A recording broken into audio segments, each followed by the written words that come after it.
विरोधी हमारा प्रतिद्वंदी है, हमारा विरोधी है।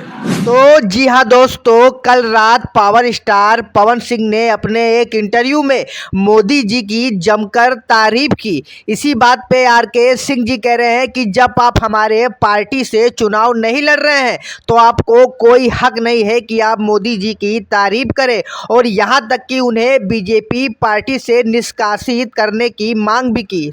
पार्टी का मानना है या तो वो बैठ जाएं या नहीं तो उनको निष्कासित करना समुचित होगा। यही हम लोग के पार्टी का एकदम बिल्कुल निश्चित मत है। उपेंद्र कुशवाहा के खिलाफ जो खड़ा होगा वो क्या है?